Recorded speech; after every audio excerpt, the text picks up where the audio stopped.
Betty! Betty, it's Jimmy!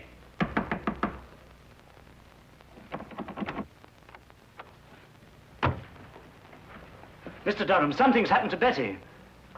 Force the door open.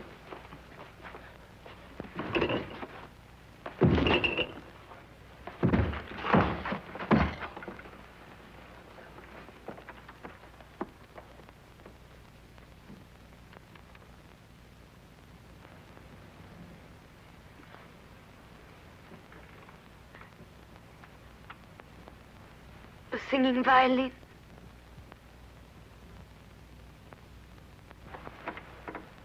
Betty, darling. The singing violin. It was here again. I saw it. I heard it. The singing violin. I heard it. Betty. I saw it.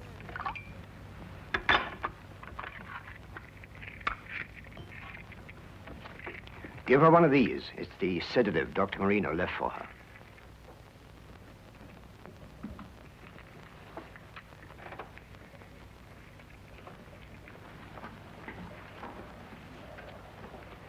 She will attend to my stepdaughter.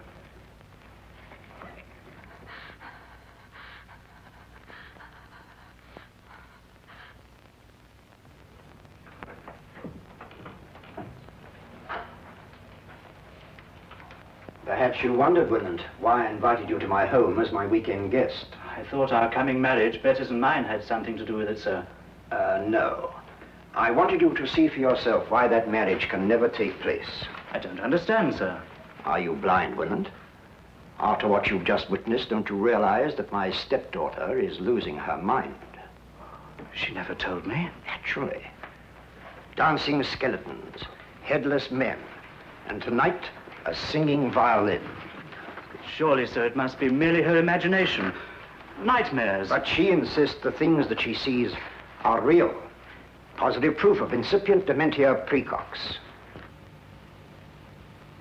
I regret to have to tell you this, my boy. My doctor informs me that in a matter of weeks, if not days, Betty must be certified as hopelessly mad.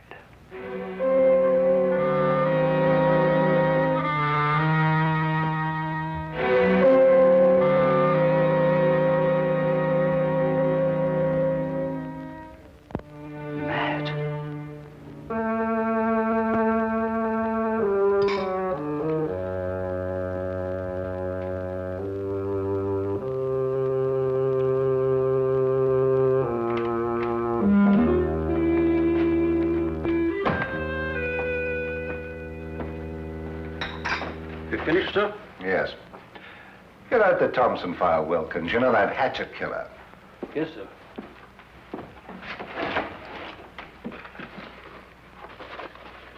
Mr. Holmes did a neat bit of work on that case, don't you think, sir? Might I remind you, Wilkins, that Scotland Yard also worked on that case? Yes, sir. What shall I do with the file, sir? Put it in the case's closed file, of course. Very good, sir. Crime seems to be falling off in London this week, sir.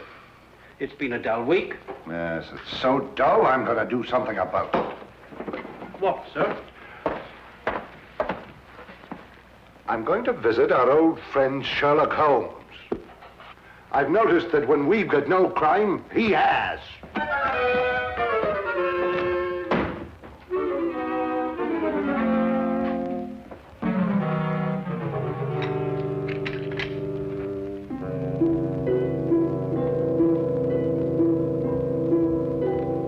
A beautiful girl having hallucinations. A worried housekeeper. An austere stepfather. A heartbroken boy. A gloomy old house in a quiet section of London.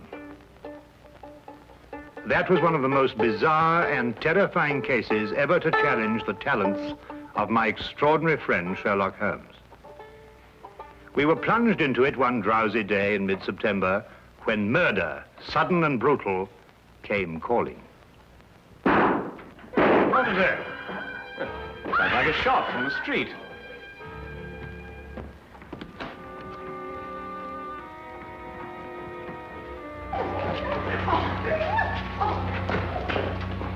stand back there. Stand back, please. What's happened to your passenger? He's dead, sir.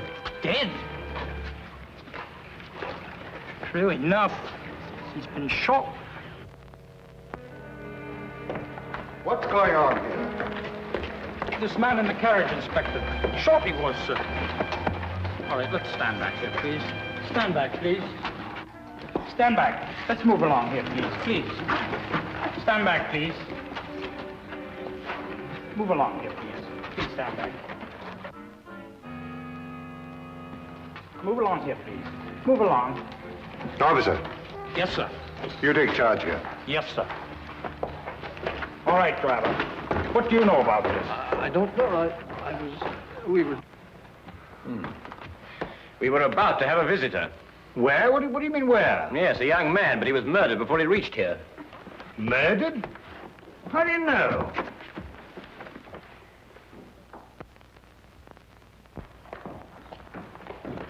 Let's move along, please. Move along. It's all over. Move along, please.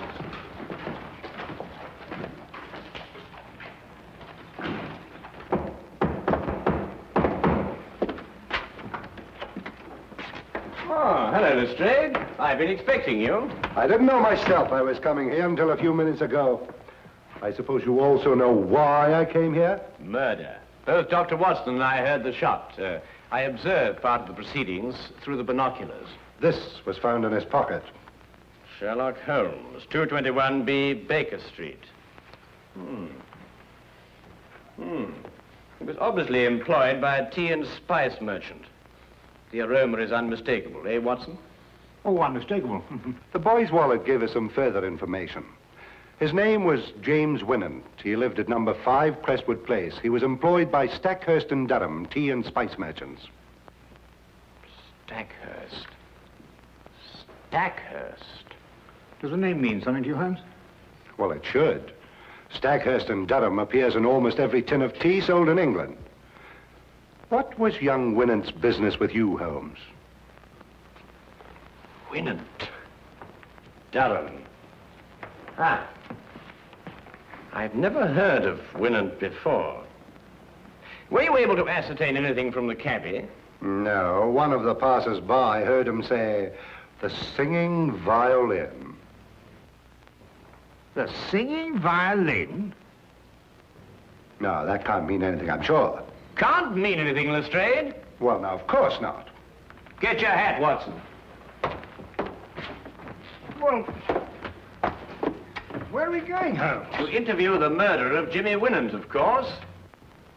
You mean to say you know who killed him? Of course I do.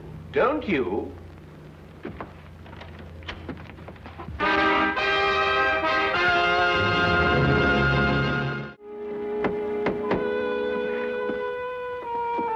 Might I inquire who lives in this dreary monument to great wealth?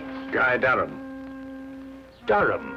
Wasn't he one of the partners of the firm that employed young Winant? Yes, the only surviving member. Stackhurst died 15 years ago. Holmes, you said we were going to visit Winant's murderer. I did.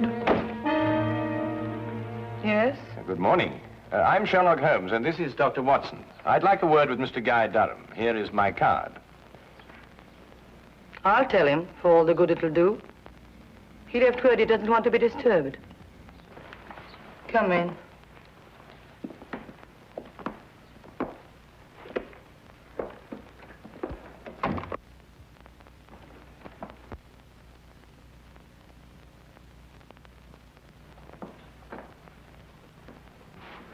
Oh, permit me, madam, to congratulate you on your new position. Thank you. How do you know I'm new here? Mrs. Ferguson, who is at the door? Excuse me.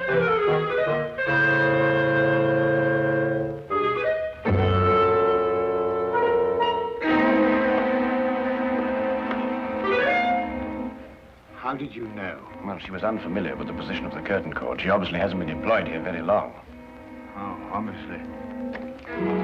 I'm sorry, sir, but Mr. Durham can't... Oh! What is the meaning of this? I'm sorry, sir. They pushed in before I could stop them.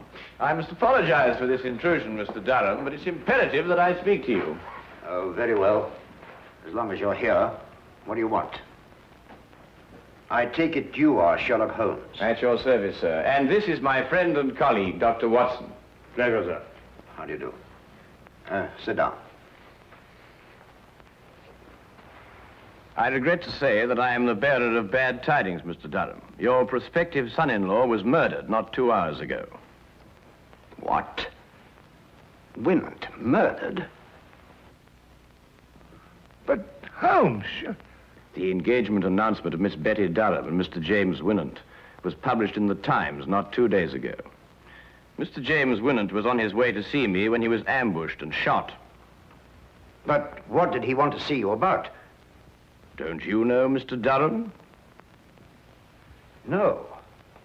Then perhaps Miss Betty, your stepdaughter, I believe.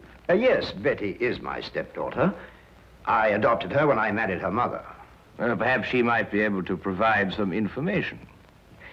I am sorry. I'm afraid I cannot allow you to see her. She has been in a highly overwrought frame of mind of late. Only this morning, under the advice of her doctor, I sent her away for a complete rest. Moreover, it is best under her present mental condition that she should remain in ignorance of Winant's death. Oh, that's most unfortunate. Probably the excitement of her forthcoming marriage brought on an emotional upset. Not only probably, Doctor, but true. And now, if you'll excuse me, I regret I cannot be of any more help to you.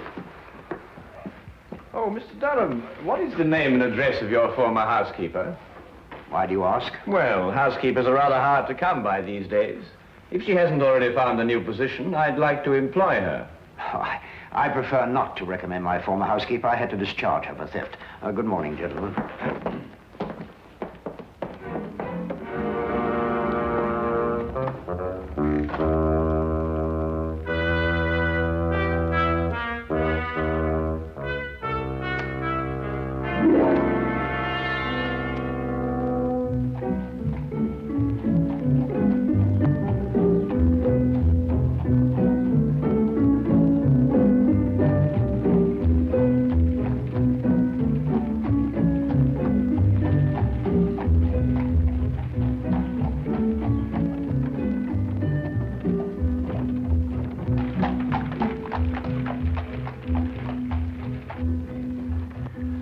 Durham is the murderer, Holmes? Yes. Why are you so sure? Well, 15 years ago, Horace Stackhurst died in extremely mysterious circumstances. Stackhurst? Would that be the Stackhurst of Durham's firm? The same. Shortly after Stackhurst's death, his widow married Durham. And the widow is Betty's mother, I presume? Indeed she was. But the mother herself died within a year, and Betty inherited a great fortune. Durham was appointed guardian until such time as Betty married. Oh, I'm beginning to understand. Tell me, Holmes, have you solved the mystery of Winant's dying words yet? The singing violin? Oh, well, that's really very easily explained, Watson, now that the... here we are.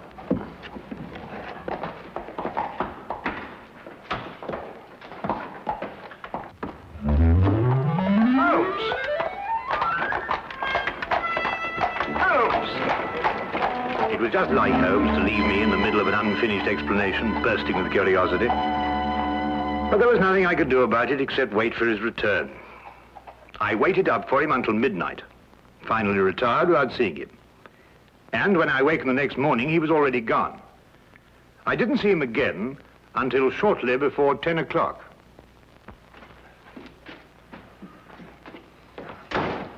Hello, where have you been? Do you mind going to the window, Watson? What? I've got a surprise for you. Oh. Go on. All right.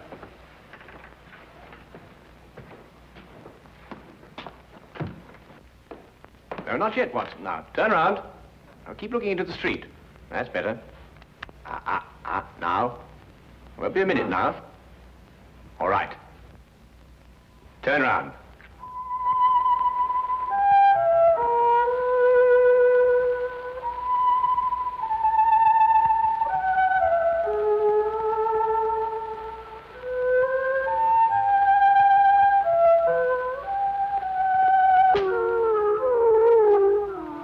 Well, what? A singing violin. Well, that's fantastic. Yes, a fiend with a diabolical mind, our Mr. Durham. Soap on the bow so that no sound should come from it, and this. Come along, Watson. Where to? To complete a plan which this time only you can effect. Oh, really? After you.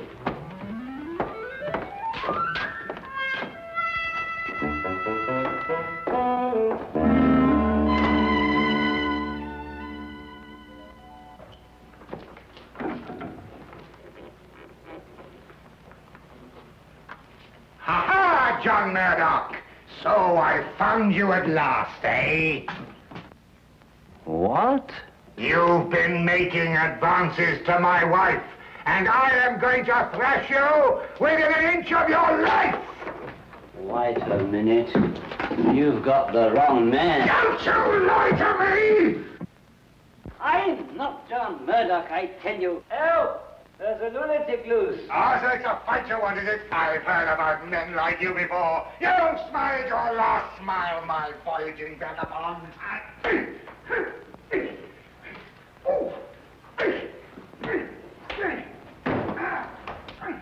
My answer is final, Durham. I didn't mind certifying your stepdaughter as insane, but I draw the line at murder. If you want her killed, do it yourself. Very well, Marino. I will. But you will have to sign the death certificate. That I'll do. An overdose of morphia would be the best way. I'll prepare a hypodermic for you.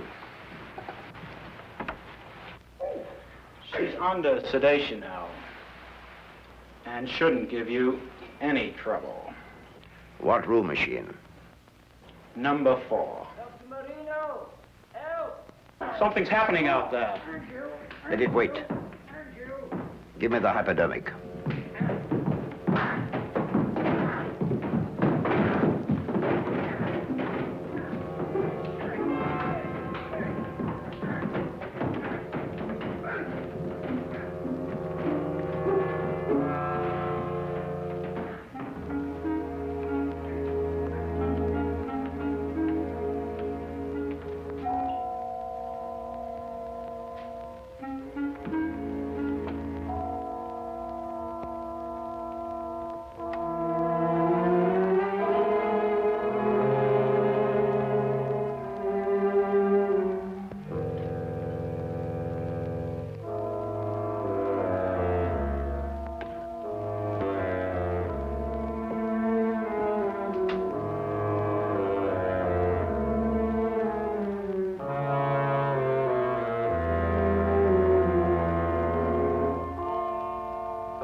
Durham, do you hear me? Don't dare touch that girl. Don't you dare touch her. Or by all I hold sacred, I'll kill you. Durham, do you hear me? Durham! Durham!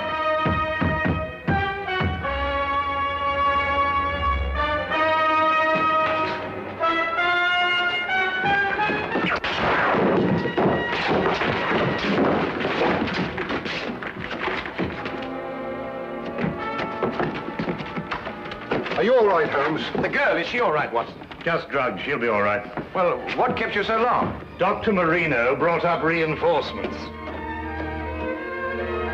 When I came here and answered your summons, I found Dr. Watson fighting with 4 men. Must say he was holding his own. Now, will somebody please tell me what this is all about? Nothing would give me greater pleasure, Inspector. May I introduce Mr. Guy Durham, your murderer? What?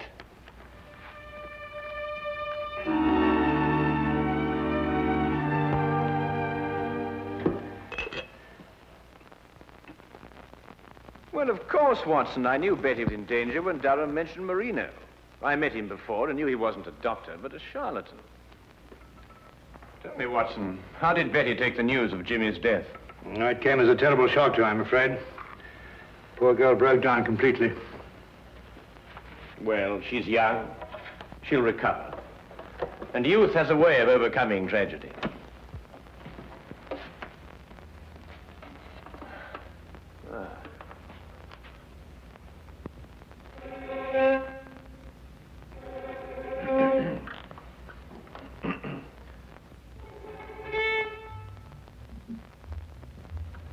Oh, confound it. I completely forgot that I soaped this bow. It'll be days before I can play again. Really? A wonderful invention, soap. Has so many uses.